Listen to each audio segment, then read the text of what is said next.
ರಾಜ್ಯ ಕಾಂಗ್ರೆಸ್ನಲ್ಲಿ ನಾಯಕತ್ವ ಕಗ್ಗಂಟು ಎಂದು ಸಿಎಂ ಕೆಸಿ ವೇಣುಗೋಪಾಲ್ ಭೇಟಿ. ಮಂಗಳೂರಿನ ಕಾರ್ಯಕ್ರಮದಲ್ಲಿ ಮುಖಾಮುಖಿ.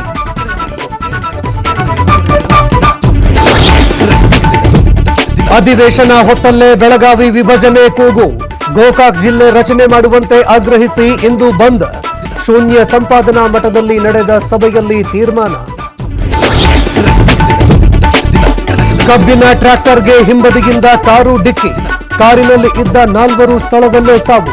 ಬಾಗಲಕೋಟೆಯ ಸಿದ್ದಾಪುರ ಬಳಿ ಭೀಕರ ರಸ್ತೆ ಅಪಘಾತ. ಇಡಿ ಸೋಗಿನಲ್ಲಿ ಚಿನ್ನದ ವ್ಯಾಪಾರಿಯ ದರೋಡೆ ಪ್ರಕರಣ. ಹುಬ್ಬಳ್ಳಿ ಸಿಸಿಬಿ ಪೊಲೀಸರಿಂದ 4 ಆರೋಪಿಗಳ ಬಂಧನ. ಆರೋಪಿಗಳಿಂದ 56 ಗ್ರಾಂ ಚಿನ್ನಾಭರಣ ವಶಕ್ಕೆ. ಕೊಪ್ಪಳದ ಅಂಜನಾದ್ರಿಯಲ್ಲಿ ಹನುಮ ಮಾಲೆ ವಿಸರ್ಜನೆ. ಮಧ್ಯರಾತ್ರಿಯಿಂದಲೇ ಲಕ್ಷಾಂತರ ಭಕ್ತರ ಆಗಮನ. ಹನುಮನಿಗೆ ಹಾಲು, ಎಳನೀರು, ಪಂಚಾಮೃತ ಅಭಿಷೇಕ.